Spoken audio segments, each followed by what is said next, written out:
اللہ نے سورہ ملک میں اپنی بہت ساری نعمتیں بیان کی، نے دلائی دیے۔ ہم قرآن کو اصل میں پڑھتے نہیں ہیں کہ قرآن ہم سے کہتا کیا ہے۔ آپ خود سوچو کہ جس نے کائنات بنائی اور جس نے پوری کائنات انسان کے لیے بنائی، تو وہ انسان کو جب گائیڈ کر رہا ہوگا کہ صحیح کیا ہے، غلط کیا ہے، فائدہ مند کیا ہے، نقصان دہ کیا ہے، تو وہ کیسا، یعنی کتنی اہم بات ہوگی وہ، اور اس کی تو ضرورت انسان کو سب سے زیادہ ہے۔ لیکن الحم سے لے کے والناس تک، اور عجیب بات یہ بھی ہے کہ اللہ نے 1400 سال پہلے اس کتاب کو نازل کر کے ایسی حفاظت کی ہے، اس کی ایسی حفاظت کی ہے کہ آج ہمیں 1400 سال پرانی کوئی کتاب، کوئی تحریر اتنی محفوظ نہیں ملتی۔ کوئی دنیا کو چیلنج ہے یہ، کوئی دکھاؤ ایسی کتاب۔ اس کی وجہ بھی وہی ہے کہ بھائی اللہ کا کلام ہے، اللہ نے اپنے بندوں سے بات چیت کی ہے، بڑی امپورٹنٹ بات ہے، بہت اہم بات ہے، تو وہ ضائع ہو جائے، وہی اگر ضائع ہو گئی تو پھر تو ہم ہندوؤں سے پوچھیں گے کیسے زندگی گزارنی ہے، انگریزوں سے پوچھیں گے کیا کرنا ہے، جیپنیز سے پوچھیں گے کیا کرنا ہے، بھائی کس سے پوچھیں گے؟ یہ بھی تو ہماری طرح کے انسان ہیں، ہے بھائی، یہ ہمیں تھوڑی بتا سکتے، تو ہماری طرح کے انسان ہیں، یہ بھی غلطی کر سکتے ہیں۔ تو اللہ نے ایک بڑا شاندار کام کیا کہ نازل کر کے ایسی حفاظت کی ہے کہ ایک حرف بھی دائیں بائیں ہونے نہیں دیا اسے۔ ایک عجیب بات بتاؤں آپ کو، آپ حیران ہو جاؤ گے سن کے۔ ایک انگریز نے ریسرچ کی ہے، تحقیق کی ہے کہ اگر کوئی شخص اپنی لکھی ہوئی تحقیق کو ہمیشہ محفوظ رکھنا چاہتا ہے، محفوظ کا مطلب اس طور پر کہ لوگ ہمیشہ اس سے فائدہ اٹھائیں، تو اسے چاہیے کہ وہ تحریر عربی میں لکھے، کسی اور زبان میں نہیں آ رہی بات۔ وجہ اس کی یہ کہ اس نے یہ لکھا ہے کہ ہر زبان چینج ہو رہی ہے اور کچھ وقت کے بعد وہ مکمل چینج ہو چکی ہوتی ہے سوائے عربی کے۔ یعنی اس نے خود یہ اعتراف کیا کہ آج آپ 150 سال پرانی انگلش کی کتابیں پڑھیں تو آپ کی سمجھ میں، بولو بھائی، نہیں آئیں گی۔ اس نے کہا 150 سال کے بعد آج کی انگلش اس نسل کی سمجھ میں نہیں آئے گی جو 150 سال کے بعد پیدا ہوں گے، تو کیا آج کی کتابیں ان کی سمجھ میں آ جائیں گی؟ میں ٹی وی میں آ رہا ہوں، بولو بھائی، تو پھر بولے نا، کچھ جواب تو دیں۔ 150 سال کے بعد، 150 سال کے بعد آج جو انگلش کی بکس ہیں، جو انگلش میں ریسرچ ہے، جو لوگوں نے لکھی ہیں، وہ 150 سال کے بعد وہ کتابیں آج کی سمجھ میں نہیں آئیں گی لوگوں کے، کیونکہ زبان چینج ہو رہی ہے، انگلش بھی، فرینچ بھی، ہر اردو بھی۔ دیکھو انگلش میں شیل کا استعمال، شیل کا صرف پیٹرول پمپ رہ گیا ہے، جو آئی شیل گو ہم لوگ بچپن میں بولتے تھے، آئی شیل گو، وہ ول پہ آ گیا سب۔ اس طرح اور بہت سارے الفاظ۔ کل مجھے کسی انگلش کے پرسوں کسی ماہر ٹیچر نے بتایا کہ شیکسپیئر کی جو انگلش کی تحریریں ہیں اب نئی جنریشن کو وہ سمجھ میں نہیں آ رہی، وہ پرانی انگلش ہے۔ جیسے اردو پرانی کوئی بولے تو سمجھ میں نہیں آتی، کیا خیال ہے بھائی؟ تو آج ہماری اردو 50-100 سال کے بعد یہ پرانی ہو جائے گی، لوگ کہیں گے یار پتہ نہیں کتنی گاڑی زبان میں بات چیت، ہم تو ابے تبے کر کے بات کر رہے ہیں، ماموں کہہ رہے ہیں آپ کو، لیکن ان کو سمجھ میں، وہ بولیں گے ماموں کیا ہوتا ہے، پتہ نہیں اتنے مشکل لفظ، حالانکہ جس کو ماموں سمجھ میں نہ آئے سوچو اس کی مینٹل اپروچ کیا ہوگی۔ لیکن اسی طرح انگلش بھی چینج ہو رہی ہے، کیونکہ زبان کا چینج ہونا نیچرل ہے، یہ نہیں روکی جا سکتی۔ تھوڑا سا فاصلہ تبدیل ہوتا ہے تو زبان چینج ہو چکی ہوتی ہے۔ آپ کراچی کی اردو، آپ حیدرآباد جائیں تو اردو وہاں پہ چینج، اپن، آپ اپن یہ کر رہے ہیں، اپن آؤ اپن بیٹھ کے چائے پیتے ہیں، بولتے ہیں نا۔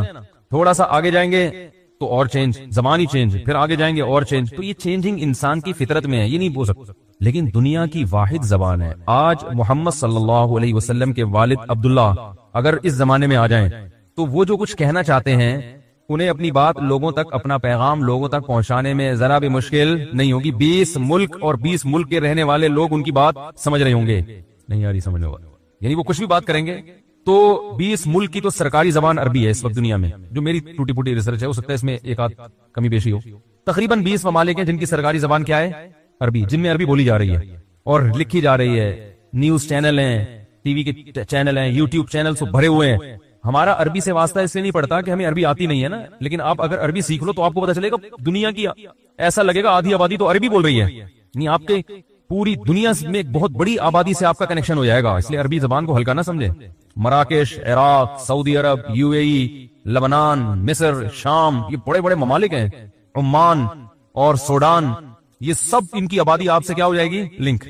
تو اتنی بڑی، اچھا جو عجمی کنٹریز ہیں ان میں جو دین سیکھتے ہیں ان کو بھی عربی آتی ہے، جو علماء ہیں وہ بھی ایک بہت بڑی تعداد ہے۔ تو اللہ تعالیٰ نے زبان کی حفاظت عربی ایسی کی ہے کہ گورا یہ کہہ رہا ہے کہ اگر ہم عربی سیکھ کے سائنسی ریسرچ اور جتنی تحقیقات ہیں عربی میں لکھے تو اس کے بارے میں گارنٹی ہے کہ آپ کی تحریر 1000 سال کے بعد بھی پبلک سمجھے گی۔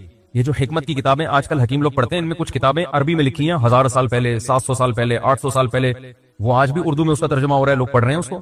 لیکن انگریزی دکھاؤ 1000 سال پہلے کی، کوئی انگلش میں کوئی کتاب دکھاؤ، بلکہ 100-150-200 سال پرانی دکھا دو جو سب کی پوری سمجھ میں آ رہی ہو۔ بہت کچھ آتا بھی ہے، بہت کچھ نہیں بھی آ رہا ہوتا، اور زیادہ پیچھے جاؤ گے اور اس سے اور پیچھے جاؤ گے تو زبان ہی غائب، وہ زبان تھی نہیں اس وقت. اگر آپ 400 سال پہلے چلے جاتے ہیں تو اردو مارکیٹ میں تھی، اردو ایجاد ہی نہیں ہوئی تھی، شارٹ تھی مارکیٹ سے. تو عربک کو اللہ نے اتنا محفوظ کیوں کیا؟ سوال یہ پیدا ہوتا ہے. حالانکہ عرب تو کوئی اتنے پڑھے لکھے نہیں ہے، کہ آج کل عربوں کے بیچاروں کی جو حالت ہے وہ تو سبھی کے سامنے ہے. مودی کو ماشاءاللہ تحفے تحائف اور گفٹ دیے جا رہے ہیں، اور عین اس وقت میں دیے جا رہے ہیں جب کشمیر پر ظلم اور بربریت کا بازار گرم ہے. اس وقت اس کو بلا کے امن ایوارڈ دیا جا رہا ہے. کچھ اور دے دیتے یار، کچھ اور دے دیتے. ویسے ہی گلے لگ کے اس کا ماتھا چوم لیتے، آپ اس کو پیار کر لیتے، اس کو دودھ جلیبی کھلاتے تھے، آپ ویسے ہی بول دیتے کہ آپ بہت پیارے آدمی ہیں. لیکن امن کا ایوارڈ دینا اس وقت جب بدامنی اور ظلم اور بربریت کا کشمیر میں ایک بازار گرم ہو، اس وقت امن کا ایوارڈ بہت ڈینجرس.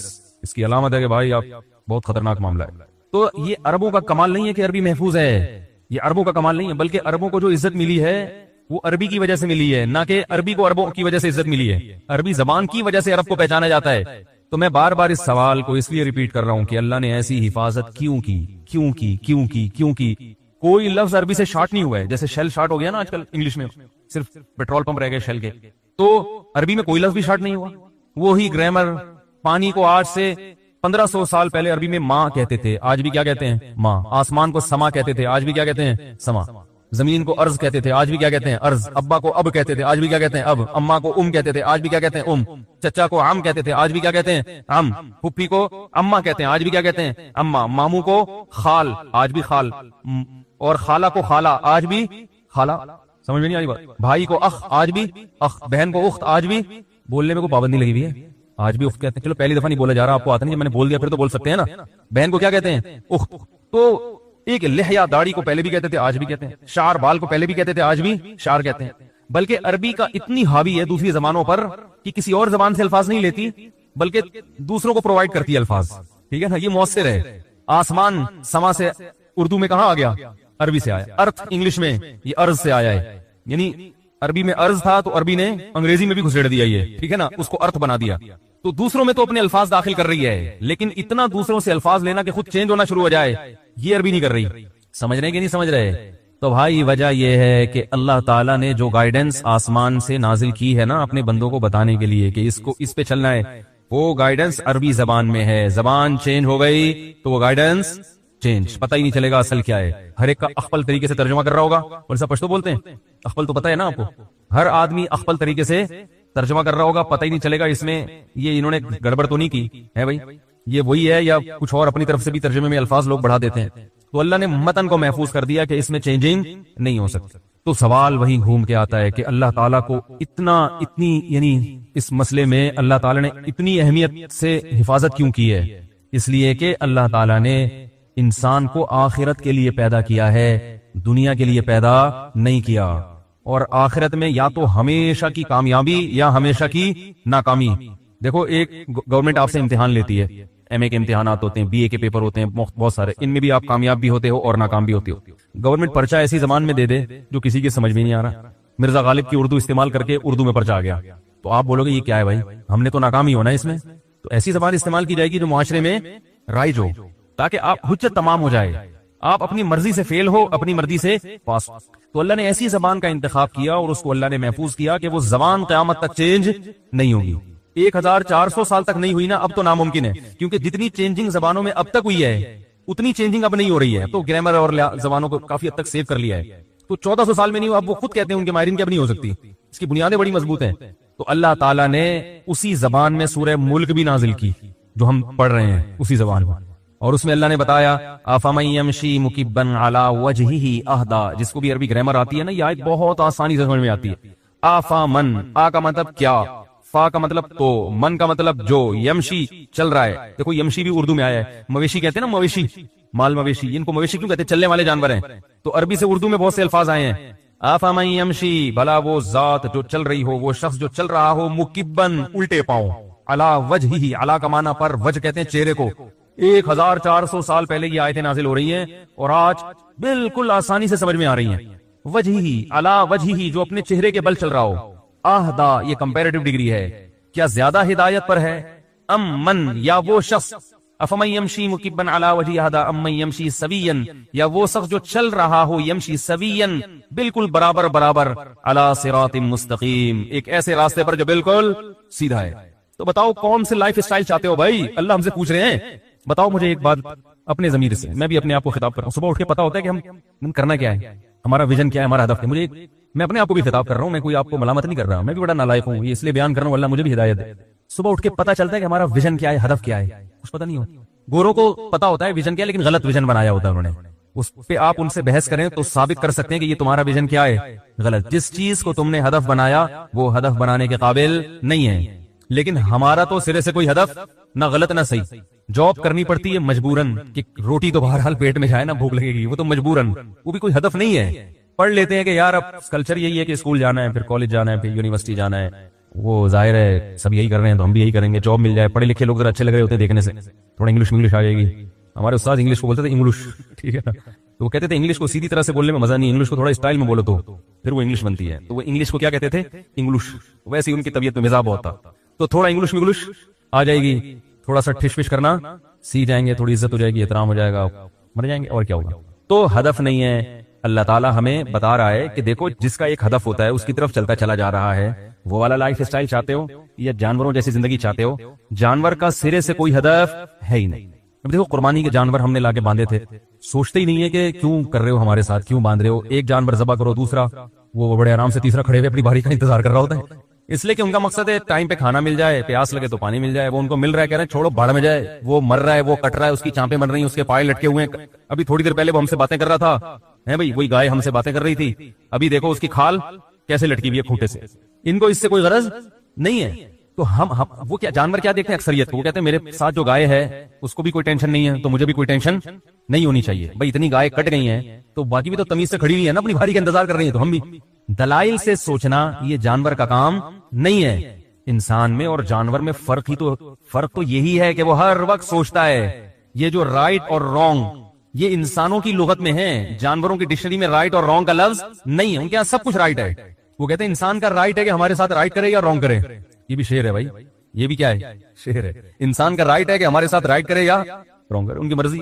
انسان کی ڈیفینیشن ہی یہی ہے کہ وہ ہر چیز میں سوچتا ہے. تبھی قرآن نے کیا کہا, اَيَحْسَبُ الْإِنسَانُ أَن يُتْرَكَ سُدًى, کیا تم یہ سمجھتے ہو کہ تم ایسے ہی چھوڑ دیں گے, ہم تم سے پوچھیں گے نہیں یہ کیوں کیا.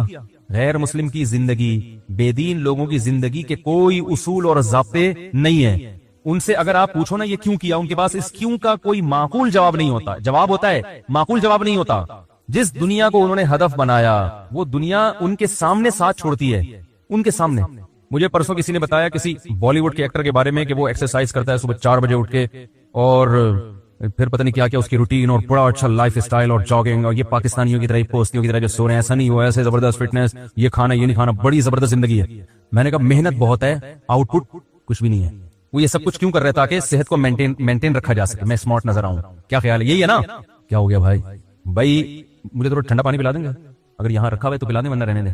وہ سب چیزیں کیوں ہو رہی ہیں, صحت کو مینٹین رکھنے کے. میں دیکھنے میں اچھا لگ رہا ہوں, نہ توند نکلی ہوئی ہے, نہ کچھ سینہ لٹکا ہوا ہے, اور بھائی ماشاءاللہ لائف اسٹائل اچھا ہوگا تبھی تو یہ ہوگا نا.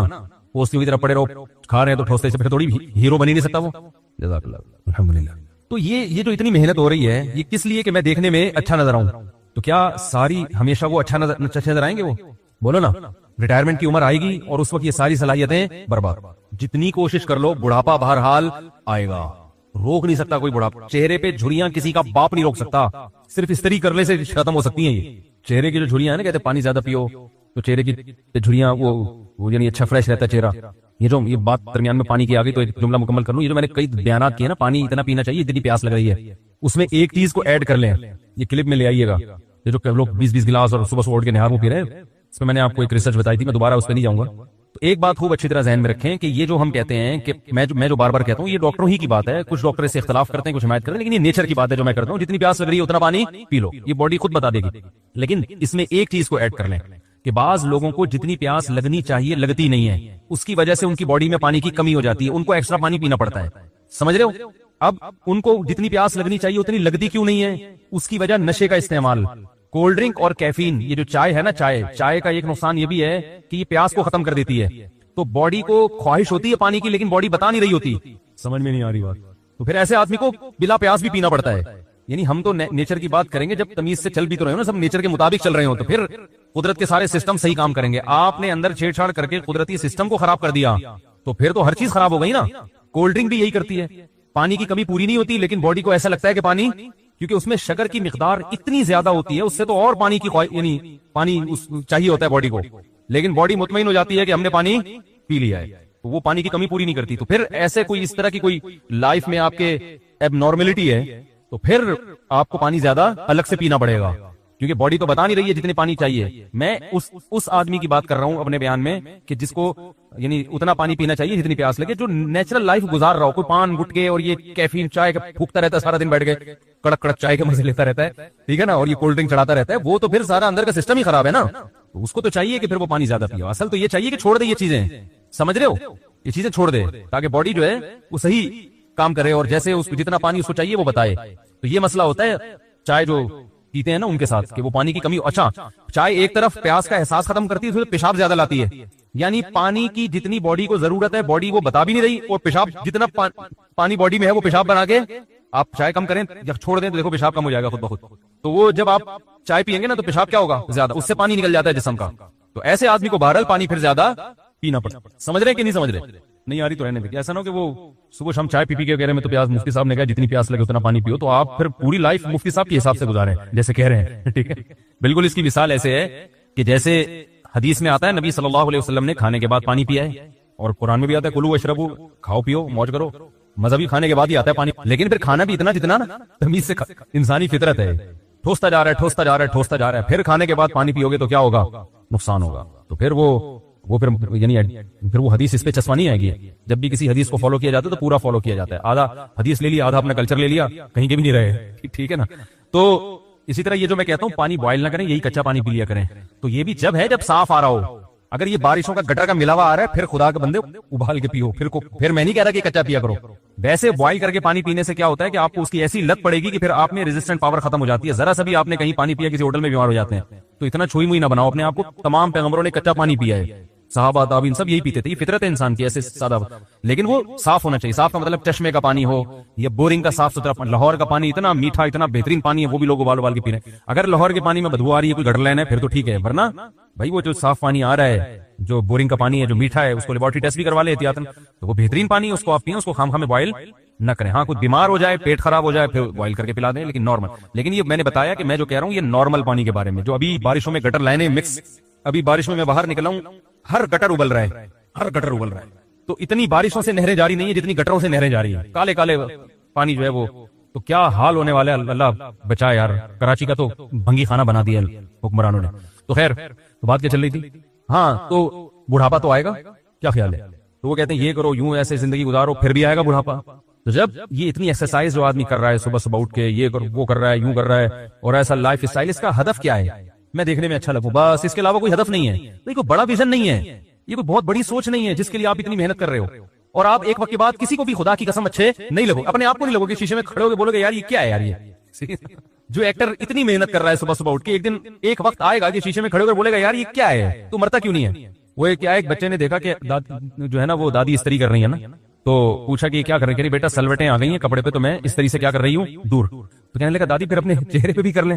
بچے تو بڑے آج کل بدتمیز ہیں نا کہ یہ کیا کریں اپنے چہرے پہ. دادی نے کہا بیٹا یہ سلوٹیں جب آتی ہے نا بڑھاپے کی وجہ سے، یہ پھر دنیا میں کوئی طاقت دور نہیں کر سکتی. تو آپ ورزش کریں، صبح 4 بجے اٹھیں، اس لیے کہ میں جسمانی طور پر فٹ رہوں گا، صحت مند رہوں گا. صحت مند رہ کے میں اپنی بھی اور قوم کی بھی اچھی خدمت کر سکتا ہوں، اللہ کی عبادت کر سکتا ہوں. بیماریوں میں گھرا انسان دوسروں پر بوجھ بنتا ہے، میں بوجھ نہیں بنوں گا بلکہ میں لوگوں کی خدمت کروں گا، میں عبادت کروں گا، میں روزے رکھوں گا. جو قوت ہوتی ہے تو روزہ رکھتا ہے نا انسان، طاقت ہوتی ہے. میں اللہ کی راہ میں جب لڑنے کا وقت آیا تو لڑوں گا. ابھی دیکھو یہ حکومت ذرا سا بارڈر کھول دے اور پاکستانیوں کو بولے کہ نکلو، تو ہمارے یہاں لوگ 4 بجے نہیں اٹھتے، 12 بجے اٹھتے ہیں. لیکن 12 بجے اٹھ کے کہاں جائیں گے؟ سیدھا بھائی سیدھا بارڈر پہ پہنچ جائیں گے.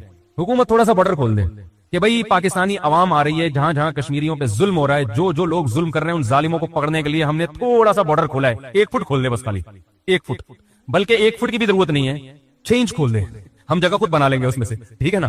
تو دیکھو ہماری قوم کے لوگ کیسے پہنچے گے، اس لیے کہ ایک بڑا ویژن سامنے آ جائے گا نا، ایک بڑا ویژن آئے گا سامنے. بھائی ظلم سے روکنا ہے، ظالم کا گریبان پکڑنا ہے. مجھے کے پی کے سے کسی نے میسج بھیجا کہ صرف پٹھان چھوڑ دو وہاں پہ کشمیر میں. پٹھان نے بھیجا میسج، وہ جو تھے نا وہ کہہ رہے ہیں حکومت سے بولو مفتی صاحب پیغام پہنچاؤ کہ چند پٹھانوں کو کشمیر میں چھوڑ دے. دیکھو یہ ظلم بند ہوتا ہے کہ نہیں ہوتا. تو بڑے ویژن کے لیے انسان محنت کرے، بہت کچھ کرے، اچھا لگتا ہے. چھوٹی چھوٹی چیزوں کے لیے اتنی محنت او بھائی چھوڑو کیا کرنا ہے ابھی, وہ جم میں لوگ جاتے ہیں نا, یہ کر رہے ہیں وہ کر رہے ہیں, اتنی محنت اچھے بڑے ویژن کے لیے کرو تو بہت اچھی بات ہے, اور صرف باڈی کے کٹس بنانے کے لیے کر رہے ہو تو یار چھوڑو, کیا تم نے کٹ بنا کے اتنا پرہیز کرتے ہیں. ایک جم میں بندے کو میں نے دیکھا 5 سال سے روٹی نہیں کھائی, میں نے کہا یار ایسی زندگی سے تمیز سے کھانا تو روٹی کا ہی ہوتا ہے, تسلی سے تم نے کھانا نہیں کھایا یار باڈی بنانے کے لیے, اور جب یہ جم چھوڑو گے دوبارہ وہی اور الٹے سیدھے چیزیں نکلنا شروع ہو جائیں گی مختلف جگہوں سے. تو کریں ایکسرسائز کریں, محنت کریں. ویژن کیا ہونا چاہیے؟ اونچا ہونا چاہیے, جذبہ اونچا ہونا ہے. وہ کیا ہے؟ آخرت. ایک بات خوب اچھی طرح سمجھ لیں کہ جس ویژن کا لنک آخرت کے ساتھ نہ ہو وہ بڑا ہو ہی نہیں سکتا, وہ ہو ہی نہیں سکتا بڑا ویژن, اور یہ آپشن غیر مسلم کے پاس ہے ہی نہیں. میں اس بات کو ایک حدیث سے سمجھاتا ہوں. حضرت ابو ہریرہ رضی اللہ تعالیٰ عنہ تھے, کوئی اور صحابی تھے, بچپن میں حدیث پڑھی تھی ہم نے, صحابی کا نام میں بھول گیا. وہ درخت لگا رہے ہیں, درخت لگا رہے ہیں. یہ بات بڑی زبردست حدیث ہے جس سے میں جو سمجھانا چاہتا ہوں آپ کی سمجھ میں ٹھا کر کے آئے گا انشاءاللہ. آپ کہہ رہے ہو کہ مفتی صاحب میں ترغیب دے رہے ہیں, ہم بھی پوزیٹیو دے, ہم پڑھے رہے ہیں, ہم 4 بجے نہ اٹھا کریں, ہم یہ نہ کریں, ہم وہ نہ کریں, ہم جم نہ جائیں, کچھ بھی نہ کریں, بس صوفی بن کے بیٹھ جائیں. نہ میں یہ نہیں بتا رہا آپ کو. صحابی رسول درخت اگا رہے ہیں. آپ صلی اللہ علیہ وسلم نے فرمایا کہ اس درخت کی عمر, جو حدیث کا مفہوم ہے کہ اس درخت کی جو عمر ہے تمہاری عمر اس سے کم بھی ہو سکتی ہے. یعنی اتنی لمبی لمبی امیدیں لگا رہے ہو, یہ درخت 5 سال میں 10 سال میں بڑا ہوگا, جا کے پھل دے گا. تم نے دیکھا کہ 5 سال 10 سال میں زندہ رہو گے؟ ہے بھائی, کس نے دیکھے 5 سال؟ ایک سیکنڈ کی خبر نہیں ہے اور ہم 10 سال کے بارے میں سوچنا شروع کر دیں. تو یہاں آپ صلی اللہ علیہ وسلم صحابی کو درخت لگانے سے بولو بھائی منع کر رہے ہیں. یہ دنیا کی محبت کی علامت ہے کہ درخت پر محنت کر رہے ہو, کیا بھروسہ زندگی تمہاری ساتھ دے یا نہ دے. صبح دیکھا کرو, شام کا کھانا ہے تو بس سو جاؤ, شام دیکھو, صبح کا ہے تو بس تسلی رکھو, اگلے وقت نہیں دیکھو. لیکن دوسری حدیث ہے صحیح ہے مسلم کی. اب اگر صرف کسی نے یہ حدیث سنی ہو تو وہ تو دنیا میں کسی کام کا, یہ جو آدھا علم ہے نا یہ خطرناک ہوتا ہے. جو نیک لوگ آدھا علم حاصل کرتے ہیں وہ برباد ہو جاتے ہیں, بیڑا غرق کر دیتے ہیں. ایسے ہی ہے نا, آدھا دین بتا رہے ہوتے ہیں تو اس سے امیج جو جا رہا ہوتا ہے مسلمانوں کا, اہل اسلام کا, بڑا خراب جا رہا ہوتا ہے. اب ایک تو بتا دیا کلو وشربو, کھاؤ پیو, ولا تسرفو جو اگلی آیت تھی وہ نہیں, ضائع مت کرو, یہ نہیں بتایا. تو ٹھوس رہے کھاؤ پیو, قرآن میں آتا ہے کھاؤ اور پیو. تو یہ بریانی کے پلیٹ پورا ایک حبیب بینک کی بلڈنگ بنا دی, کھاؤ یار, اللہ نے حلال دیا, ٹھوس رہا, پھر ضائع کیا ادھر پھینکا. تو آگے بھی تو ہے کہ حد سے کھانے میں بھی حد, ایک اعتدال ہے. تو دوسری حدیث میں کیا آتا ہے؟ آپ صلی اللہ علیہ وسلم نے ارشاد فرمایا جس نے درخت لگایا تو مر بھی جائے گا نا, تو قبر میں اس درخت کا ثواب اس کو ملتا رہے گا. جو چرند پرند بھی اس سے کھائیں گے, اس میں گھونسلے بنا کے رہتے ہیں, یعنی جو مخلوق بھی, انسان تو بہت دور کی چیز ہے, جانوروں میں بھی جو اس سے فائدہ اٹھائے گا اس کو بھی ثواب ملے گا. تو دیکھو درخت لگانا ایک عمل ہے اور بڑا محنت طلب عمل ہے. درخت لگانا تو آسان ہے, حفاظت مشکل ہے. پہلے والے کو منع کر رہے ہیں اور دوبارہ آپ صلی اللہ علیہ وسلم درخت لگانے کی ترغیب دے رہے ہیں. کام ایک ہی ہے لیکن ویژن میں فرق ہے, مقصد میں فرق ہے. ایک کا درخت کا مقصد بس اپنا پیٹ, تو اپنے پیٹ کے لیے اتنی ٹینشن لینے کی ضرورت نہیں ہے. اور ایک ہے آخرت سامنے, انسانیت کی خدمت, آخرت. جب آخرت سامنے ہوگی تو بالکل یہی کام عین عبادت بن جائے گا. جو لوگ اس خوش فہمی میں مبتلا ہیں کہ ہم سے ہمارے کیے کرائے کے بارے میں پوچھا نہیں جائے گا, وہ بہت بڑے بے وقوف ہیں. وہ خدا کے بھی منکر ہیں اور اللہ کو مانتے بھی ہیں, تو اللہ پہ گویا الزام لگا رہے ہیں کہ اللہ نے ایسے ہی پیدا کر دیا, جو مرضی کرتے پھرو. ایسا نہیں ہے. کامیابی جنت کی صورت میں ملے گی اور ناکامی جہنم کی آگ کی صورت میں. تو اللہ تعالیٰ ان آیات میں تذکرہ کرتے ہیں جہنم کن لوگوں کو اپنی طرف کھینچتی ہے. ہماری نظر میں اچھائی اور برائی کا ایک الگ معیار ہے. کل ایک صاحب کہنے لگے کسی مشہور شخص کے بارے میں بہت اچھا ہے, حالانکہ وہ غیر مسلم ہے. تو میں نے کہا کہ آپ نے کیسے کہہ دیا بہت اچھا ہے؟ انہوں نے کہا اتنا اچھا وغیرہ وغیرہ, جو آج کل اچھائی کا معیار ہے. میں نے کہا میری اور آپ کی نظر میں اچھا ہو سکتا ہے بھائی, اللہ کی نظر میں اچھا نہیں ہے. اپنے پیدا کرنے والے کو نہیں پہچانتا, نہ اس کو مانتا ہے, نہ اس کے بارے میں تحقیق کی کوشش کرتا ہے. ہمیں تو بھائی وہ اچھا لگتا ہے جو ہمارے ساتھ اچھا ہے بس. اللہ کو وہ اچھا لگتا ہے جو کس کے ساتھ اچھا ہے, اللہ کے ساتھ اچھا. تو اللہ میاں اپنی ہی باتیں بتا رہے ہوتے ہیں قرآن میں, اپنی ہی باتیں جن کو ہم کہانیاں کہتے ہیں اپنی ہمارے حساب سے, لیکن اللہ کے حساب سے ہماری باتیں کہانیاں ہیں اور اللہ کی باتیں کیا ہیں, اصل ہیں. مشرکین مکہ قرآن کے بارے میں کہتے تھے قرآن کہانیاں سناتا ہے, کہانیاں. قرآن کیا سناتا ہے؟ کہانیاں سناتا ہے, بس قصوں کی کتاب ہے. کہتے تھے ان ھذا الا اساطیر الاولین, یہ تو پرانے لوگوں کے قصے ہیں. موسیٰ نے یہ کہا, فرعون نے یہ کہا, شعیب علیہ السلام نے یہ کہا, قوم نے جواب میں یہ کہا. تو پرانے لوگوں کے قصے, کہانیوں کی کتابیں, کہانیوں کی. تو اللہ میاں ہمیں بتاتے ہیں کہ یہ جو تمہارے اسکالرز ہیں نا, جو مجھے نہیں مانتے, یہ تمہیں کہانیاں کرا رہے ہیں. کہانیاں کون کرا رہے ہیں؟ تمہارے اسکالرز ہیں نا, جنہیں تم کو اس دنیا کی ترقی میں الجھا دیا ہے کہ یہی سب کچھ ہے، اصل میں کہانیاں یہ تمہیں کرا رہے ہیں۔ ان سے ورنہ پوچھو جنہوں نے پہلے ترقی کی وہ گئے کہاں؟ اتنی ترقی کی، ایسے ترقی کے میدان میں آگے بڑھتے بڑھتے بڑھتے بڑھتے کیا ہوا بھائی؟ ہارٹ اٹیک ہوا، دھڑام سے مر گئے۔ کوئی بوڑھا ہو کے مر گیا، کوئی جوانی میں ہی مر گیا، کوئی ایکسیڈنٹ سے مر گیا، کوئی بادشاہ بن کے مر گیا، کوئی وزیر بن کے مر گیا، کوئی سائنٹسٹ بن کے مر گیا، کوئی فلسفی بن کے مر گیا، کوئی بڑا فاتح بن کے، سکندر اعظم جیسا فاتح بن کے بھی مر گیا۔ تو اللہ کہتے ہیں یہاں کے لیے پیدا ہی نہیں کیا میں نے تمہیں پیدا کدھر کے لیے کیا ہے؟ ادھر کے لیے کیا ہے، تو اس جگہ کو سامنے رکھ کر زندگی گزارو گے تو پھر تو ٹھیک ہے۔ اس بات کو ہم کیا کہتے ہیں؟ اللہ کہانیاں سنا رہے ہیں۔ اللہ کیا کر رہا ہے؟ کہانیاں سنا رہا ہے۔ یہ جو ملحد لوگ ہیں، مشرک لوگ ہیں، ملحد لوگ، ایتھیس لوگ، سیکولر لوگ، یہ قرآن پر یہی تو اعتراض کرتے ہیں۔ قرآن حوروں کی لالچ دے کے معاذ اللہ کہانیاں سنا رہے ہیں، حوروں کی لالچ دے رہا ہے، جنت کی نہروں کی لالچ دے رہا ہے۔ بھائی یہ سب کہانیاں ہیں۔ اللہ میاں کیا کہتے ہیں؟ یہ تمہیں دنیا کی لالچ دے کے کیا سنا رہے ہیں؟ کہانیاں۔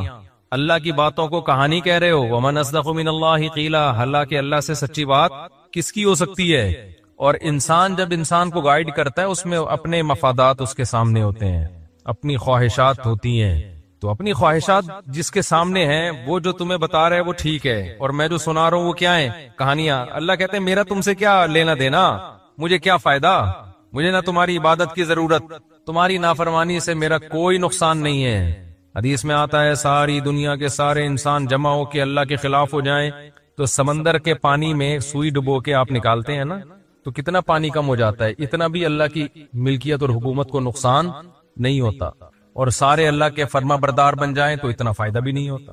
اب سوال پیدا ہوتا ہے جب نہ فائدہ اور نہ نقصان ہو رہا ہے تو پھر اللہ کیوں چاہ رہے لوگ میری فرما برداری کریں؟ اس کا اللہ نے جواب دیا وَإِن تَشْكُرُوا يَرْضَهُ لَكُمْ وَلَا يَرْضَىٰ لِعِبَادِهِ الْكُفْرَ، کہ اللہ شکر کو پسند کرتا ہے، وہ چاہتا ہے کہ میرے بندے میری فرما برداری کریں تاکہ میں ان کو نوازوں۔ بندوں سے محبت کرتا ہے، فائدہ نقصان نہیں ہے، لیکن اس کو اپنی مخلوق سے محبت، اور سب سے زیادہ محبت کس سے؟ انسان سے۔ کیوں بھائی انسان سے بہت زیادہ محبت کیوں ہے؟ اس میں کیا کوئی سرخاب کے پر لگائے اللہ نے الگ سے انسان میں؟ انسان کی تو 2 ٹکے کی اوقات نہیں ہے، اتنے بڑے بڑے فرشتے اللہ نے پیدا کیے، اتنے بڑی بڑی، انسان جس زمین پہ رہتا ہے اس کی اس کائنات میں 2 ٹکے کی اوقات نہیں، اتنی چھوٹی سی زمین ہے۔ ابھی پرسوں کوئی مجھ سے پوچھ رہا تھا ہم چاند پہ جائیں گے تو زمین کو کہاں دیکھیں گے؟ میں نے کہا اوپر دیکھیں گے۔ وہ صاحب حیران ہو گئے، وہ تھوڑا دیہاتی ٹائپ کے صاحب تھے، وہ کہہ رہے ہیں یار اوپر کیوں دیکھیں گے؟ تو اچھا مجھے اس طرح کے سوالات میں بڑا مزہ آتا ہے جب مجھ سے کوئی پوچھے نا، میں بھی بچپن میں بہت پوچھتا تھا اس طرح کے سوالات کہ چاند زمین سے بڑا ہے کہ چھوٹا ہے، سورج کتنا بڑا ہے، یہ مجھے بہت دلچسپی تھی ان چیزوں میں۔ تو میرے بھائی بھی مجھ سے پوچھتے تھے ہم جب چاند پہ جائیں گے تو زمین کو کہاں دیکھیں گے؟ میں بڑا کنفیوز ہوتا تھا یار واقعی ہم زمین کو دیکھیں گے کہاں؟ تو کسی دیہاتی نے مجھ سے یہ سوال پوچھ لیا، دیہاتی تھے تو وہ شہری لیکن اسٹائل یعنی مزاج دیہات گاؤں والا۔ تو میں نے کہا بتاؤ جب ہم چاند پہ جائیں گے زمین کو اوپر دیکھیں گے نیچے؟ انہوں نے کہا بھائی نیچے دیکھیں گے، ہم اوپر گئے ہوئے ہوں گے نا۔ تو میں نے کہا نیچے دیکھیں گے تو نیچے اپنے پاؤں ہوں گے۔ جب ہم چاند پہ جا کے زمین کو دیکھیں گے تو نیچے چاند پہ بھی تو کھڑے ہی ہوں گے نا، تو نیچے کیا آسمان ہوگا؟ اگر یہ نیچے زمین ہوگی تو سر ہمارا کہاں ہوگا پھر؟ تو بےچارا گھومتا ہی رہا وہ۔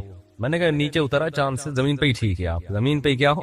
یہ بات یہاں آپ کی سمجھ میں نہیں آئے گی، ورنہ اصولی بات یہی ہے کہ جب ہم چاند پہ جائیں گے تو ہم چاند پہ یہاں کے حساب سے اوپر ہوں گے، لیکن چاند کے حساب سے زمین اوپر ہوگی ہمارے، کیونکہ اوپر اور نیچے ہونا یہ امور اضافیہ میں سے ہے۔ امور اضافی سمجھتے ہیں؟ ہاں بھائی السلام علیکم۔ تو ہم جب چاند پہ جائیں گے، میں تو کہیں اور ہی چلا گیا، تو نیچے جب دیکھیں گے نا تو نیچے کیا ہوگی؟ چاند کی زمین ہوگی بھائی۔ تو یہ اوپر اور نیچے ہونا یہ امور اضافیہ میں سے، اضافی سمجھتے ہیں؟ یہ کوئی چیز نہ اوپر ہے نہ نیچے ہے۔ نظریہ اضافت تھا نا، وہ آئنسٹائن کا تھا، آئنسٹائن کا تھا میرا خیال ہے نظریہ اضافت۔ وہ یہی ہے کہ اس کائنات میں نا کوئی بھی چیز خود سے نہیں ہے، کسی بھی چیز کو سمجھنے کے لیے ہم کسی دوسری چیز سے سمجھتے ہیں اس کو۔ کالا کوئی رنگ ہی نہیں ہے، سفید کی وجہ سے کالے کو کیا کہا جاتا ہے؟ کالا۔ اگر سفید نہ ہوتے نا تو کالوں کی بڑی عزت ہوتی، انہی کو لوگ سفید کہہ رہے ہوتے، اور سفید کو کالے کی وجہ سے سفید کہا جاتا ہے، گرم کو ٹھنڈے کی وجہ سے گرم کہا جاتا ہے، ٹھنڈے کو گرم کی وجہ سے۔ اب میں نے ایک سائنٹسٹ ہے ان سے سوال پوچھا، میں نے کہا اس کائنات کا اصل ٹیمپریچر کیا ہے؟ کیونکہ ہم میں جو گرمی نظر آتی ہے، میں ٹاپک پر آ رہا ہوں، آپ بولو گے کیا درس قرآن سننے آئی تھی کیا، کس سے لے کے بیٹھ گئے مولوی صاحب؟ آ رہا ہوں بس۔ میں نے پوچھا کہ یہ جو کائنات ہے نا، یہ چل میں یہ امور اضافی جو ہے نا، اضافیہ جسے کہتے ہیں، اس کو سمجھنا بہت ضروری ہے۔ شریعت میں بھی اس سے مدد ملتی ہے چیزوں کو سمجھنے میں، بہت فائدہ مند چیز ہے یہ۔ اس لا کو سمجھنا. تو میں نے ان سے پوچھا کہ کائنات کا اصل ٹیمپریچر کیا ہے. بھائی ہمیں تو ستاروں، سیاروں اور سورج کی وجہ سے ٹیمپریچر ملتا ہے نا. تو اگر سورج کی روشنی نہیں ملتی تو ہم زیرو پہ آتے ہیں، زیرو سے پھر مائنس پہ آتے ہیں. تو اگر بالکل ہی کہیں ہیٹ نہ ہو ذرا سی بھی تو پھر کیا مائنس کہاں تک ہوگا؟ 1 گھنٹہ میں نے کوشش کی، ان کو سوال ہی سمجھ میں نہیں آ رہا تھا یہ پوچھ کیا رہا ہے. تو میں نے کہا چھوڑو ایسے ہی ٹھیک ہے. تو ابھی بھی میرا سوال ہے کہ کوئی تو ٹیمپریچر اصل ہوگا نا، کہ اگر کائنات میں کہیں بھی ہیٹ نہ ہو تو پھر اس کائنات کا اصل اوریجنل ٹیمپریچر ہوتا کیا ہے وہ؟ یعنی ہم آج کی ڈگری کے حساب سے اگر ناپیں تو ہو سکتا ہے میرا سوال ہی بے وقوفوں والا ہو، لیکن واللہ عالم مجھے اس کا جواب ابھی تک کسی نے دیا نہیں. خیر، تو چاند زمین کی بات نہیں ہوئی. ہاں میں یہ کہہ رہا تھا کہ اس پوری کائنات میں زمین کی اوقات 2% کی بھی نہیں ہے. یعنی اگر کائنات سے کمپیئر کریں نا تو ذرے کا ذرہ بھی نہیں ہے. اتنی بڑی بڑی کہکشائیں جو ستاروں کا جھرمٹ لے کے گھوم رہی ہیں. ایک ایک ستارہ سورج سے لاکھوں گنا بڑا، اور سورج ہماری زمین سے 9 لاکھ گنا بڑا. جب 9 لاکھ سوچا کرے نا تو سوچیں ایک زمین، پھر ایک اور زمین، پھر ایک اور زمین، پھر ایک اور زمین، پھر ایک اور زمین، پھر ایک اور زمین. اس کو بھائی تھوڑی نہیں ہے، بہت بہت بڑا ہے سورج. اور بہت بڑا ہونے کے ساتھ کیا ہیٹ ہے، آگ کا انگارہ ہے بھائی، اتنی ہیٹ ہے اس کے اندر. تبھی تو اللہ کہتا ہے وَلِلَّهِ خَزَائِنُ السَّمَاوَاتِ وَالْأَرْضِ، آسمان اور زمین کے خزانے کس کے پاس ہیں؟ اللہ کے پاس. ہمارے یہاں گیس کا پرابلم، آج مہمان آئے اور گیس روٹی پکتے ہوئے گیس ہی چلی گئی کراچی میں. انہوں نے کہا تھا میں گھر کی روٹی کھاؤں گا، تو ہم نے کہا چلو گھر کی روٹی بنوائیں گے آپ کے لیے. روٹی بڑھ گئی بیچاری، تندوری کی روٹی خود بھی کھائی، ان کو بھی کھلائی.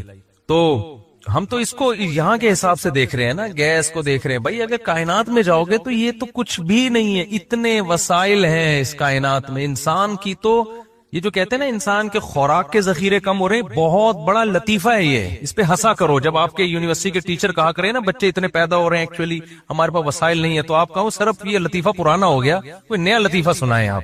یہ بہت بڑا لطیفہ ہے یہ جو کہتے ہیں نا اتنے بچے، انسانوں کی آبادی بڑھ رہی ہے تو ہمارے پاس وسائل کیا ہو رہے ہیں؟ کم ہو رہے ہیں، یہ اسپیس کم ہو رہی ہے. یہ ممبر پہ بیٹھا ہوں، مذاق نہیں کر رہا میں. جیسے میں نے کہا تھا نا عدالتی خلا کلدہ میں لوگوں نے کہا مفتی صاحب اتنے بڑے بڑے دعوے کر دیتے ہیں. عدالتی خلا پہ میں نے جو دعویٰ کیا وہ اتنے کانفیڈنٹلی، جب میں نے کہا نا یہ جو آج کل عدالتی خلا چل رہا ہے وہی ہے، فضول ہے. یہ تو نہ شیعہ مانتے ہیں، نہ یہ تو آسمانی مذاہب بھی نہیں مانتے اس کو. تمام آسمانی مذاہب میں طلاق کا حق کس کے پاس ہے؟ مرد کے پاس ہے. عیسائیت میں بھی، یہودیت میں بھی. چینج کر دیا ہو تو ایک الگ بات ہے. شیعوں کے نظر میں بھی یہ تو جنرل مشرف سے پہلے کورٹ میں بھی یہی تھا کہ ڈیورس کا حق کس کے پاس ہے؟ مرد کے. یہ تو اب انجینئر علی مرزا نے آ کے یہ چینج کیا اس کو. اس سے پہلے تو ساری دنیا سب اس پہ متفق تھی. تو یہ ایسے ہی تھوڑی میں نے کہہ دیا اتنے کانفیڈنٹلی. تو اسی طرح میں نے کہا جو 3 طلاق 3 ہوتی ہیں اتنے کانفیڈنٹلی کہہ دیا نا میں نے، تو ایویں لوگ سمجھتے ہیں ایویں پھینک دی مفتی صاحب نے. اور ایک اور میں نے جو دعویٰ کیا یہ عاملوں کے بارے میں ایویں ہوتے ہیں، تو ایسی تھوڑی پھینک دی ہے کانفیڈنٹلی. آدمی ممبر پہ اتنا بڑا دعویٰ تھوڑی کرتا ہے، سمجھتے ہو. تو اسی طرح ایک اور ہے جو میں بڑے دعوے کے ساتھ کہتا ہوں، وہ بھول گیا. اور اسی طرح یہ بھی کہ یہ جو کہتے ہیں نا آبادی بڑھنے سے وسائل گھٹ رہے ہیں، زمین میں دگا کم پڑ رہی ہے، بڑے مسائل ہو جائیں گے، تو یہ بہت بہترین کیا ہے، ہنسنے کے لیے بہت اچھا لطیفہ ہے. جب آپ کے یونیورسٹی میں ٹیچر یہ کہا کرے نا دیکھیں ہمیں کنٹرول کرنا ہے اور وسائل ہمارے پاس کم ہے، تو آپ نے سر یہ لطیفہ پرانا ہو گیا، ٹھیک ہے کوئی نیا لطیفہ لے کر آئے. کوئی ان کے پاس نہ کیلکولیشن ہے اس کی، کچھ بھی نہیں ہے. اتنے وسائل ہیں نا اس وقت کائنات میں کہ آبادی 10 گنا بھی بڑھ جائے تو کوئی فرق پڑنے والا نہیں ہے. اتنے وسائل ہیں. چھوٹی سی مثال دے دیتا ہوں آپ کو. میں نے ادھر بھنڈی لگائی ہوئی ہے، تھوڑی سی بھنڈی یہاں پہ اتنی سی جگہ پہ. وہ بھنڈی نکلنا شروع ہوئی ہے نا، توڑو تھوڑے دن میں پھر. تو میں نے کہا یار یہ میں تو تجربہ ہے، آپ کے پاس چھوٹی سی زمین ہو، آپ پورے خاندان کی سبزی اس سے پوری کر سکتے ہو. تجربہ کر کے دیکھ لیں آپ. چھوٹی سی زمین آپ لے لو نا، تمیز سے آپ اس میں گارڈننگ کرو، آپ کو وہیں کی آپ کے گھر کے لیے آلو پیاز ٹماٹر ادھر ہی کا پورا ہو جائے گا. تو زمین تو بہت ابھی زراعت کے قابل خالی پڑی ہوئی ہے. اتنی زمین ہے کہ آپ کی سوچ نہ گوشت کھانے کے لیے کم ہے. ابھی تو سمندر پہ انسان نے صحیح طرح توجہ نہیں دی ہے. خالی ایک سمندر میں اتنی مخلوق ہے نا جو تمہاری خوراک کی ساری ضرورتیں پوری کر لیتی ہے، جبکہ انسان کی باڈی کی نیڈ اتنی ساری چیزیں ہیں ہی نہیں. صحراؤں میں جا کے دیکھو خالی روٹی پہ ہی 100 سال نکال دیتے ہیں وہ لوگ.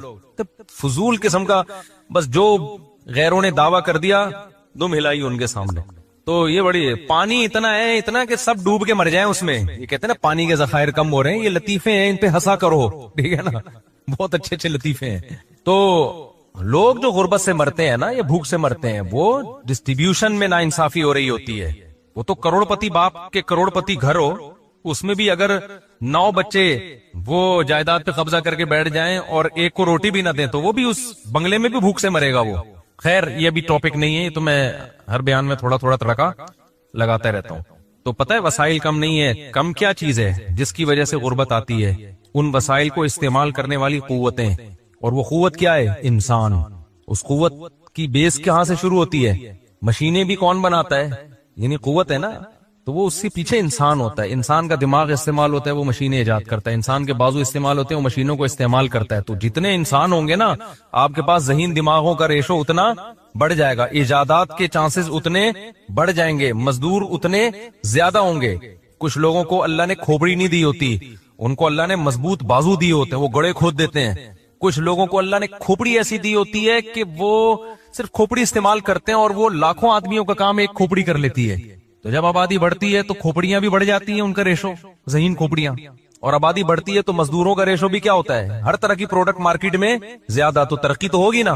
تو اس لیے یہ تو بالکل ہی اس کو دماغ سے نکال دو. خیر تو میں یہ عرض کر رہا تھا, اتنی بڑی اللہ کی کائنات, تو اس میں انسان کی اوقات بھی 2 ٹکے کی نہیں اور زمین کی اوقات بھی 2 ٹکے کی نہیں. تو میں یہ سوال اٹھایا تھا میں نے, پھر اللہ تعالیٰ انسان سے اتنی محبت کیوں کرتا ہے؟ کیا اس میں سرخاب کے پر لگے ہوئے ہیں بھائی کہ اس کو اتنا پروٹوکول دے رہا ہے کہ پیغمبر بھی اسی میں آ رہے ہیں, آسمانی کتابیں بھی انسانوں میں بولو نازل ہو رہی ہیں.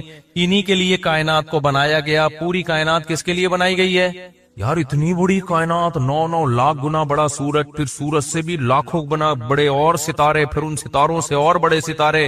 پھر یہ تو پہلا آسمان ہے, پھر آگے دوسرا آسمان کتنا بڑا ہوگا, پھر تیسرا آسمان کتنا بڑا ہوگا, پھر چوتھا آسمان کتنا بڑا ہوگا. جس آسمانوں میں پورے 3 4 آسمان سموئے ہوئے ہیں, کتنے بڑے بڑے. یہ تو ہماری تصور سے بھی کیا ہے. تبھی ملحد لوگ یہ اعتراض اٹھاتے ہیں کہ اگر ہم اسلام کو برحق مان لیں تو اس کا مطلب وہ انسان جس کی اوقات کیڑے مکوڑوں سے بھی کم ہے, وہ زمین جس کی اوقات اس کائنات میں ذرے کے برابر بھی نہیں ہے. تو سوال پیدا ہوتا ہے, اس کائنات کا بنانے والا اتنی پدلی سی مخلوق کو اتنی ویلیو کیوں دے رہا ہے؟ سمجھ میں آ رہا ہے سوال کہ نہیں آ رہا؟ بھائی اتنی پدی سی مخلوق اور اتنی سی پدی سی زمین پہ, ایک یوں سمجھیں اس کو, میں اس اشکال کو ایک مثال سے آپ کے دماغ میں اتارتا ہوں. آپ آئے میرے پاس, مفتی صاحب آپ سے ملنے کے لیے آئے. مفتی صاحب آپ سب سے زیادہ ویلیو اپنے خاندان میں یا اپنے پریوار کہتے ہیں نا ہندی میں, اپنے پریوار میں آپ سب سے زیادہ ویلیو کس کو دیتے ہیں؟ اب میرے پاس گاڑی بھی ہے, میرے پاس موٹر سائیکل بھی ہے, میرے پاس گھر بھی ہے, میرے پاس کپڑے بھی ہیں, پگڑی بھی ہے, اور جو چیزیں ضرورت کی ہوتی ہیں, لوازمات, سب کچھ ہے. تو میں کہتا ہوں میں جو ویلیو دیتا ہوں اتنا سا ایک پتھر اٹھاؤں, اتنا سا ذرہ, وہ میری نظر میں اس کی ویلیو کیا ہے؟ سب سے زیادہ. تو آپ بولو گے یار اتنی بڑی بڑی چیزیں آپ کے پاس ہیں, اور یہ ایک میز کے اوپر آپ کے نا گرد کا ایک ذرہ ہے, وہ بھی ویسے ہی پڑا ہوا تھا, اور پھر اس پر ایک چھوٹا سا کیڑا گھوم رہا ہے. اس پہ چھوٹا سا کیا گھوم رہا ہے؟ ایک جرثومہ جو خوردبین سے نظر آ رہا ہے. کیوں میری نظر میں یہ سب سے زیادہ. اور میں اسی کی خاطر میں نے یہ پورا جو میرا خاندان اور یہ مرغیاں اور یہ بکرے اور یہ سب چیزیں پالی ہوئی اور یہ میرا گھر اور یہ سب میں نے اس چھوٹے سے جراثیم کے لیے بنایا میں نے. تو آپ بولیں گے یار کوئی اور لطیفہ سنا دیتے ہیں مجھ صاحب, نیند شاید پوری نہیں ہوئی ہے یا کوئی اور مسئلہ ہو گیا آپ کے ساتھ, کیا باتیں کر رہے ہو؟ جب بھی کسی چیز کو ویلیو دی جاتی ہے سب سے پہلے کوئی سائز تو ہونا اس کا, کیا خیال ہے؟ تو ملحد لوگ جو اعتراض کرتے ہیں نا, وہ یہی اعتراض ہے کہ یہ کیا, کیونکہ اگر ہم اسلام کو صحیح مانتے ہیں نا تو اسلام اس کائنات میں سب سے زیادہ عزت کس کو دیتا ہے؟ بولو, انسان کو. سب سے زیادہ ویلیو کس کو دے رہا ہے؟ اور جتنے پلینٹ ہیں نا زمین یعنی اس کائنات میں, ان میں سب سے زیادہ ویلیو کس سیارے کو دے رہا ہے؟ بولو, زمین کو. کیوں دے رہا ہے؟ قرآن کی بہت ساری آیتیں ہیں. پہلی آیت وَسَخَّرَ لَكُم مَّا فِي السَّمَاوَاتِ وَمَا فِي الْأَرْضِ, اللہ کہتے ہیں جو بنایا اس تمہارے لیے بنایا میں نے. وہی بات ہو گئی نا, میری میز پہ ایک چھوٹا سا پتھر پڑا ہوا تھا معمولی سا, اس کے اوپر ایک چھوٹا سا 2-3 جرثومے گھوم رہے تھے. یا خوردبین سے دیکھا تو 1 کروڑ تھے، میں کہوں یہ سارا کس کے لیے والا، یہ سب کچھ کس کے لیے ہے، اس کے لیے، تو اشکال ہوگا کہ نہیں ہوگا؟ ابے بھائی اس میں کیا ہے یار، تو پھونک مارو اڑ جائیں گے۔ تو اللہ یہی کہہ رہا ہے کہ اس پوری کائنات میں یہ زمین کیا ہے، ایک مٹی کے 1000ویں حصے کے برابر بھی نہیں ہے، زمین اتنی چھوٹی ہے۔ قرآن پروٹوکول دے رہا ہے، سخر لکم، کہ اس زمین پر جو چند جراثیم ہم جیسے گھوم رہے ہیں، ایک پھونک فرشتہ لگا دے تو ہم سب کی پھونک نکل جائے، جیسے اقرار الحسن نے پھونک نکال دی۔ تو اللہ کیا کہہ رہا ہے، وَسَخَّرَ لَكُم مَّا فِي السَّمَاوَاتِ، پروٹوکول دیکھو، جو کچھ آسمانوں اور زمین میں، اللہ کہتے ہیں جمیعاً، تمام کا تمام، تاکیدیں لگا دی اللہ تعالیٰ نے۔ یعنی ہو سکتا ہے یہ ایک وہم ہو سکتا تھا کہ شاید اللہ نے تھوڑا مبالغہ زیادہ کر دیا ہے، اللہ نے کہا کہ جو کچھ آسمانوں میں، جو کچھ زمین میں تمہارے لیے، تو جو کچھ سے مراد ہوگا 2-4 چیزیں، اللہ نے کہا جمیعاً، سب کا سب کس کے لیے؟ تمہارے لیے بنا دیا میں نے۔ ارے بھائی، اور عزت جو قرآن کہتا ہے، نام کیا رکھا گیا؟ اشرف المخلوقات، تمام مخلوق میں سب سے زیادہ عزت دار۔ اور قرآن کیا پروٹوکول دیتا ہے جو جس سے ہمیں پتہ چلتا ہے انسان کو بڑی عزت دی ہے، وَلَقَدْ كَرَّمْنَا بَنِي آدم، اللہ کہتے ہیں ہم نے بنی آدم کو بہت عزت دی ہے۔ بنی آدم سے کون مراد ہے؟ انسان مراد ہے، اکرمنا نہیں ہے، کرمنا، باب افعال اکرمنا، ہم نے اکرام کیا، باب تفعیل میں مبالغہ زیادہ ہے، بڑے اہتمام کے ساتھ ہم نے اس کو پروٹوکول دیا ہے۔ کہتے ہیں نا تکریم، قابل تکریم ہے، آپ کہتے ہیں نا ایک لفظ ہوتا ہے اکرام، بھائی اکرام کسی کا بھی ہو سکتا ہے، بھائی ان کا ذرا اکرام کریں، آپ نے چائے پاپے بلاد کے پلا دی ان کو، ایسے ہی نہیں کھا لیا۔ تکریم کا مطلب زیادہ آپ نے ان کو ویلیو دے رہے ہو۔ تو اللہ نے اکرمنا کا لفظ استعمال نہیں کیا سورہ بنی اسرائیل میں، وَلَقَدْ كَرَّمْنَا بَنِي آدم، ہم نے بنی آدم کو بہت زیادہ عزت دی ہے۔ اس آیت سے پتہ چلتا ہے کہ اس کائنات میں انسان کو بہت زیادہ ویلیو بولو دی جا رہی ہے۔ اور ہمیں کہاں سے پتہ چلتا ہے؟ آدم علیہ السلام کا واقعہ جس طرح اللہ نے بتایا، کوئی مخلوق پیدا کرتے ہوئے ایسا نہیں ہوا ہے کہ اللہ نے فرشتوں کا اجلاس بلایا ہو، فرشتوں کا اجلاس بلایا، جس کو پیدا کرنا تھا پیدا کر دیا۔ بھائی اللہ نے، قرآن کہتا ہے ہم نے فرشتوں سے کہا میں ایک مخلوق پیدا کرنے جا رہا ہوں جو اس طرح کی ہوگی۔ فرشتوں نے اس پہ اعتراض بھی کیا، یہ بھائی جو اے اللہ تو اس کی جو صفات بیان کر رہا ہے اس سے تو لگ رہا ہے کہ یہ زمین میں خون بہائے گی۔ اللہ کہتے ہیں اعلم ما لا تعلمون، میں وہ جانتا ہوں جو تم نہیں جانتے۔ اس تیسری آیت سے پتہ چلا کہ انسان کو کیا دیا جا رہا ہے؟ بڑا پروٹوکول دیا جا رہا ہے۔ چوتھا تو حد ہی ہو گئی بھائی، یہ مخلوق آئی سب سے بعد میں۔ اکثر ہمیں ایک مخلوق جتنی ملتی ہے نا زمین پہ، انسان سے پرانی ملتی ہے۔ نیا کوئی بھی ایجاد، میرے کم از کم ہم نے دنیا اپنی زندگی میں ہے کہ نیا جانور ایجاد ہوا ہے ہوگا، پرانی نسل کہیں سے دریافت ہو گئی ہوگی۔ سب سے لاسٹ میں کون آ رہا ہے؟ انسان آ رہا ہے۔ ڈارون نے تو پورا ہی وہ کام کر دیا، اس نے کہا یہ آخری وہ ہے، ارتقاء کا آخری مرحلہ ہے۔ ڈارون مجھے ملا نا، میں چھوڑوں گا نہیں اس کو، میں ایسے چند سوال آن کیمرہ پوچھوں گا کہ تو مجھے یہ بتا کہ بندر سے اچانک چھلانگ لگا کے کیسے انسان بن گئے؟ جب بندر سے انسان بن رہے تھے تو بیچ کی کہاں نسلیں کدھر غائب ہو گئیں؟ کچھ ایسی ہوتی جو پوری انسان بن چکی تھی، کچھ ایسی ہوتی جو 90% انسان ہوتی۔ دیکھو بہت ساری نسلیں چلی ہیں نا، 20 ٹرینیں کراچی سے پشاور جا رہی ہیں، کسی کی سپیڈ تیز ہوگی، کسی کی کم ہوگی، ایک ٹرین ابھی پہنچی، ایک 5 منٹ بعد، ایک 5 منٹ بعد، ایسے ہوگا نا۔ اگر یہ اتفاق سے سارے ارتقاء کرتے کرتے ایوالو ہوتے ہوتے انسان بن گئے ہیں، تو وہ ایوالو ہوتے ہوتے ہوتے ہوتے کچھ بندر پورے بن چکے ہوتے، آگے ان کی نسلیں چلنا شروع، کچھ ایسے ہوتے بندروں کی جو ابھی قریب میں ہوتے، کچھ اس سے پیچھے ہوتے، کچھ اس سے پیچھے ہوتے۔ کیا خیال ہے؟ کچھ ایسے ہوتے جن کی دم ابھی کم ہو چکی ہے، پوری ختم نہیں ہوئی ہے، کچھ ایسے ہوتے جو پوری۔ جب بھی کوئی کام اتفاق سے ہوتا ہے نا تو ایسا نہیں ہوتا ٹشنگ کر کے ایک دم سے ہو جائے وہ کہ آدم سے پہلے کے سارے ہی غائب ہو گئے، ایسا نہیں ہوتا۔ تو یہ بھی لطیفے جو ابھی میں بتا رہا تھا نا، لطیفے ہیں، تو انہی لطیفوں میں ایک بہت بڑا لطیفہ کیا ہے؟ یہ بھی ہے کہ ہم بندر سے ارتقاء کر کے وجود میں آئے ہیں۔ تو اگر ارتقاء ہوتا نا تو بیچ میں بہت ساری نسلیں ابھی ایسی ہوتی جو آدھی انسان ہوتی، آدھی بندر ہوتی۔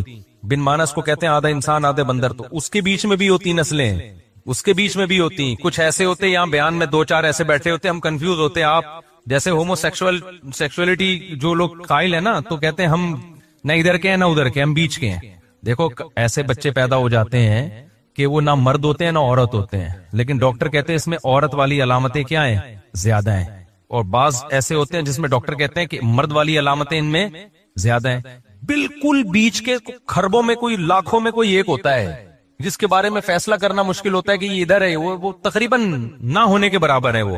زیادہ تر یہی ہوتے ہیں، کچھ ادھر کچھ ادھر. تو اگر یہ ارتقاء کا نظریہ ٹھیک ہوتا نا تو یہاں بھی لوگ بیٹھے ہوئے ہوتے مختلف قسم کے. کچھ ایسے ہوتے جو پورے کیا ہوتے انسان، کچھ ایسے ہوتے جو پورے بندر ہوتے جو بیان میں آتے ہی نہیں، جو کہتے ہیں ہمارے لیے بیان ہو ہی نہیں رہا. کچھ ایسے ہوتے جو تھوڑے تھوڑے نسلیں ہوتی جو ابھی انسان، جنہوں نے 1,00,000 سال کے بعد جا کے انسان بننا ہے، اور 1,00,000 سال پہلے وہ بندر تھے، ابھی وہ بیچ کے راستے میں ہے. تو وہ آدھی بات میری ان کی سمجھ میں آ رہی ہوتی، آدھی ان کی سمجھ میں. بھائی دماغ نے بھی تو، ڈاکٹر کہتے ہیں نا، ارتقاء کیا ہے، ایک دم سے تھوڑی اتنا ذہین بن گیا. تو بیچ کے دماغ ایک دم شارٹ کیوں ہو گئے؟ اس پہ کہتے ہیں کوئی بڑا ڈیزاسٹر ہوا ہے، کوئی حملہ ہوا ہے، کوئی دھماکہ ہوا ہے جس سے سارے ہی مر گئے، کوئی جنگ ہوئی ہے. ایسا نہیں ہوتا بھائی. جنگیں انسانوں میں ہوئی ہیں تو کوئی قوم پوری ختم نہیں ہوئی اب تک کسی جنگ میں. کچھ نہ کچھ 2-4 بچی جاتے ہیں، اس کے جو پھر دوسری قوم سے کراس بریڈنگ کر کے نکل جاتے ہیں وہ. تو یہ کیسے ایک دم ختم ہو گئے؟ تو کچھ بیانات میں لوگ بیٹھے ہوئے ہوتے، کچھ پورے وسیم بھائی ہوتے، کچھ پورے ستار بھائی ہوتے، کچھ پورے بن مانس جیسے ہوتے، وہ بیان میں آتے ہی نہیں، ظاہر ہے ان کے لیے بیان ہو ہی نہیں رہا. کچھ ایسے ہوتے جو میرا بیان آدھا سمجھ رہے ہوتے، آدھا نہیں، آدھا سمجھ اس لیے رہے ہوتے کہ آدھے انسان بن چکے ہیں، وہ آدھا دماغ ان کا ذہین بن چکا ہے. آدھا بیان اس لیے نہیں سمجھ رہے ہوتے کہ آدھے وہ ابھی بندر ہی ہیں. کچھ ایسے ہوتے 75% انسان ہوتے اور 25% وہ کیا ہوتے؟ بندر ہوتے. یہ ہونا چاہیے تھا، یہ نہیں ہے. اس کا مطلب یہ شروع سے ہی پھینکی گئی ہے بہت لمبی. تو یہ نہیں ہوا ایوالو. اور بات یہ ہے کہ پہلی دفعہ کیسے بن گیا، یہ سیل وجود میں کیسے آ گیا، وہ تو خیر یہ اس پہ میں کئی دفعہ بیان کر چکا ہوں. تو اللہ تعالیٰ نے آدم کو پیدا کر کے جو پروٹوکول دیا ہے نا، اتنا پروٹوکول کسی مخلوق کو نہیں. ایک تو سب سے لاسٹ میں لایا جا رہا ہے، مہمان خصوصی اکثر آخر میں آتے ہیں، اور بعض لوگ لیٹ ہی اس لیے ہوتے ہیں اپنی ویلیو جتانے کے لیے. پروگرام میں ان کو 8 بجے بلایا تھا، 11:15 بجے پہنچ رہے ہوتے ہیں، یہ بتانے کے لیے کہ ہم بہت مصروف آدمی ہیں. تو یہ بے وقوفی کی بات ہے. تو لاسٹ میں آ رہے ہوتے ہیں، اسٹیج پہ لایا جاتا ہے. تو انسان کو اللہ تعالیٰ نے ساری مخلوق پیدا کر دی، سورج چاند ستاروں کا نظام، پورا ایک منظم نظام، سسٹم وجود میں آ گیا. سسٹم نہیں، سسٹم. تو یہ جو سسٹم ہے نا ہمارے ملک میں جو چل رہا ہے، اگر نظام کائنات میں بھی سسٹم چل رہا ہوتا تو چلتا یہ سسٹم کب سے برباد ہو چکا ہوتا. تو اللہ تعالیٰ نے سب سے آخر میں کس کو پیدا کیا؟ آدم کو. یہ بھی عزت دی ہے. پھر کتنا پروٹوکول دیا، فَإِذَا سَوَّيْتُهُ وَنَفَخْتُ فِيهِ مِن رُوحِي فَقَعُوا لَهُ سَاجِدِينَ. یہ سب ہمیں عزت دی جا رہی ہے. یہ میں پتہ ہے کیوں یہ سوال کو اتنا آپ کے دماغوں میں ڈال رہا ہوں اور پھر اس کے جواب کو اتنا فوکس کر رہا ہوں، تاکہ ہمیں اپنی ویلیو سمجھ میں آئے. اتنی عظیم مخلوق فوش فلمیں دیکھنے کے لیے پیدا نہیں کی جاتی. اتنی عظیم مخلوق شراب اور کباب کے لیے پیدا نہیں کی جاتی. اتنی عظیم مخلوق عیاشی کے لیے پیدا کرنا مقصد نہیں تھا. اتنی عظیم مخلوق کھانے پینے اور غل غپاڑوں کے لیے نہیں ہے. اس لیے میں سوال کو نا آپ کے دماغوں میں اچھی طرح سے بٹھا رہا ہوں. تو اللہ تعالیٰ نے آدم علیہ السلام کو جب پیدا کیا، فَإِذَا سَوَّيْتُهُ وَنَفَخْتُ فِيهِ مِن رُوحِي فَقَعُوا لَهُ سَاجِدِينَ. اللہ نے کہا فرشتوں کو، اس کے سب سے افضل مخلوق فرشتے تھے، تو اللہ نے سب سے افضل مخلوق کو حکم دیا کہ تم نے آدم کو سجدہ کرنا ہے. تو یہ سجدہ کر کے بتا دیا کہ آج کے بعد سب سے افضل کون ہے؟ آدم اور اس کی اولاد، فرشتے ہو. تبھی تو شیطان جو ہے نا اکڑ گیا تھا کہ یہ کیا بھائی. شیطان نے وہی اعتراض کیا جو ملحدین اعتراض کر رہے ہیں کہ اتنی چھوٹی سی زمین پہ اتنی چھوٹی سی مخلوق کو اتنا پروٹوکول، جن کے پاس تو پاور زیادہ ہوتی ہے. سمجھ رہے ہو؟ جنات جو سلیمان علیہ السلام کے دور میں پتہ نہیں کیا کیا اتنے بڑے بڑے کام کر رہے ہوتے تھے. تو اس کو یہی تو غصہ آیا کہ بھئی یہ میرے سامنے، خلقتہ من صلصال من حمأ مسنون. اے اللہ تو نے، اچھا سائز میں بھی انسان بہت چھوٹا، اور جس چیز سے پیدا کیا جا رہا ہے نا وہ بھی کوئی مشک و عنبر کے ٹیلے نہیں ہیں یا کوئی ہیرے جواہرات نہیں ہے جس سے انسان کو بنایا جا رہا ہے. سڑا ہوا گارا، یہ قرآن کے الفاظ ہے. ایسا گارا تھا جس میں سڑان پیدا ہوئی ہے. جو آدم علیہ السلام کے بننے کا جو پروسیس تھا نا، جو جس مٹی سے آدم کو بنایا جا رہا تھا، اس میں بھی بدبو پیدا ہوئی ہے. جیسے بچہ جب ماں کے پیٹ میں ہوتا ہے نا، جب ادھورا ہوتا ہے تو کیا خوشبودار ہوتا ہے وہ. جب حمل ضائع ہو جائے نا، بچے میں بہت شدید بدبو ہوتی ہے. جب وہ گوشت کا لوتھڑا اگر پریگنینسی شروع کے دنوں میں ضائع ہو جائے نا، شدید بدبودار چیز ہوتی ہے وہ. تو شیطان نے کیا اعتراض کیا تھا؟ من صلصال من حمأ مسنون. بھئی یہ اسمیل والی مٹی جس کو سڑایا گیا ہے، اس سے کیا بنایا جا رہا ہے؟ یعنی جس مادے سے بنایا جا رہا ہے وہ بھی کوئی مشک و عنبر نہیں ہے، اور انسان کی بھی پیدائش دیکھ لو جو ماں کے پیٹ میں ہوتی ہے، منی کے قطرے سے جسم سے نکل جائے تو غسل فرض ہو جاتا ہے، اس کے بغیر نماز نہیں ہوتی، ایسا ناپاک، اور پھر خون سے بنایا جاتا ہے۔ یہ دونوں چیزیں کیا ہیں؟ گندی اور ناپاک ہیں۔ تو جو ملحد لوگ اعتراض کرتے ہیں نا، اس سے بڑا اعتراض تو شیطان نے کیا تھا کہ جس چیز سے بنایا جا رہا ہے، یہ اس چیز سے بنایا جا رہا ہے اور میں کیا کروں؟ اس کو سجدہ کروں۔ تو میرے بھائی وہ سوال، اور لیکن اللہ کہتے ہیں اتنا پروٹوکول دیا کہ میں نے، اور پھر ایک پروٹوکول تو یہ کہ فرشتوں کو حکم دیا، دوسرا یہ کہ جس نے سجدے سے انکار کیا نا اس کی ایسی کی تیسی کر دی۔ ایک الگ سے پروٹوکول ہے انسان کو کہ سب کو کرنا ہے، جو نہیں کرے گا اس کو چھوڑوں گا نہیں میں، آپشنل نہیں ہے، اختیاری نہیں ہے۔ شیطان نے کہا نہیں، تو اللہ نے کیا کہا؟ چلو تمہاری مرضی، چلو بھائی۔ یہ مجھے اور آپ کو اللہ نے عزت دی ہے کہ اللہ نے کہا کہ شیطان کو تجھے سجدہ کرنا ہے، نہیں کرے گا دربار سے نکل جا، دفع ہو جا یہاں سے۔ تبھی تو تیش میں آیا وہ اب تک، اور سسٹم کروا دیا ہمارے ملک میں اس نے۔ یہ سارے جو سسٹم چل رہے ہیں اس کے پیچھے کون ہے؟ اصل تو وہی ہے نا۔ تو اتنا پروٹوکول، اتنا پروٹوکول، اتنا پروٹوکول، اور پھر اور بھی بہت ساری آیتیں۔ پھر اللہ نے پیغمبر بھیجے کس میں؟ انسانوں میں۔ کتنے بڑے بڑے پیغمبر بھیجے انسانوں کو اتنا فوکس کر رہے ہیں اللہ تعالیٰ۔ موسیٰ علیہ السلام کو کتنی ٹینشنوں میں ڈالا گیا، اپنے کلیم کو۔ محمد صلی اللہ علیہ وسلم جو اللہ کے انتہائی محبوب، ان کو کتنی پریشانیوں میں میری اور آپ کی خاطر ڈالا گیا۔ ابراہیم علیہ السلام کو ہجرت پہ مجبور کروایا گیا، شعیب علیہ السلام، صالح علیہ السلام، ہود علیہ السلام، سارے پیغمبروں کو تانے ملے، لوط علیہ السلام۔ لیکن اللہ کیا کر رہا ہے؟ نہیں، اس انسان کو نہیں ایسے لاوارث چھوڑوں گا، اس کو سمجھاؤ یہ سیدھے راستے پہ آ جائے۔ بھائی اتنی عزت اللہ کیوں دے رہا ہے؟ نہیں آتا تو نہ آئے۔ آپ کو جس بچے سے محبت ہوتی ہے آپ چاہتے ہو نا یہ ٹھیک ہو جائے، جس بچے سے محبت نہیں ہو آپ کہتے ہیں، جیسے گوروں کو اپنے بچوں سے زیادہ محبت نہیں ہوتی، وہ کہتے ہیں انسان کا بچہ بن جائے، ٹھیک ہے، نہیں بن جا تو کوئی اتنی بڑی پرابلم کی بات نہیں ہے، چرس پی لو، کچھ بھی کر لو، تمہاری لائف ہے، انجوائے کرو، ان کو زیادہ ٹینشن نہیں ہوتی۔ ریلیشن کا اتنے مضبوط نہیں ہے نا جتنے ہمارے یہاں ہے۔ تو بھائی اب کیا ہے؟ تو اس کی وجہ کیا ہے؟ اللہ تعالیٰ نے اتنا پروٹوکول پتہ ہے کیوں دیا ہے؟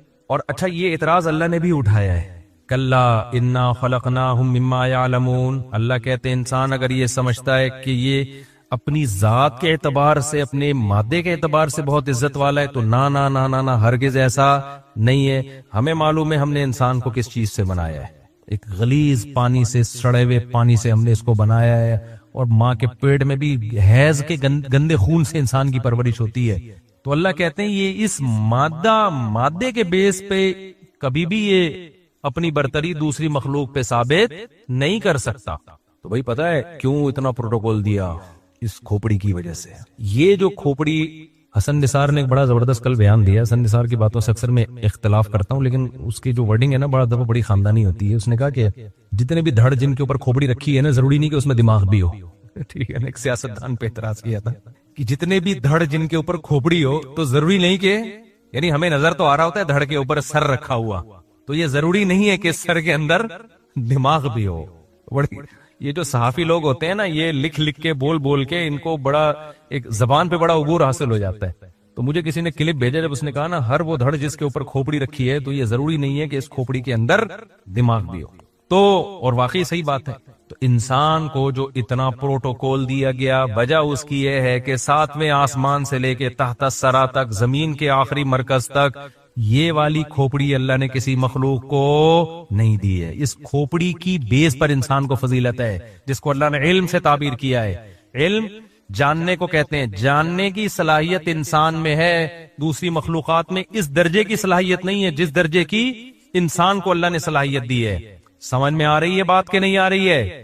تو اللہ نے قسم اٹھائی، والتین والزیتون وطور سینین وہذا البلد الامین۔ اللہ کہتے ہیں میں نے اس کی مادی صحت کا بھی انتظام کیا، اس کے لیے انجیر اور زیتون پیدا کیا میں نے، اور میں نے اس کے لیے روحانی صحت کا بھی انتظام کیا، جس کا گواہ مکہ اور کوہ طور ہے۔ کیسے کیسے پیغمبروں کو بلا کے کوہ طور پہ ہم کلام ہوا، موسیٰ کو اللہ نے کہا کہ یہ کرو، یہ نہیں کرو۔ اور یہ بات یاد رکھو، داڑھی کی ویلیو اسلام میں کم نہیں ہے۔ آج بھی تورات میں لکھا ہوا ہے کہ اللہ نے موسیٰ کو کوہ طور پہ بلا کے کہا کہ اپنی قوم سے کہنا کہ داڑھی مت کاٹو۔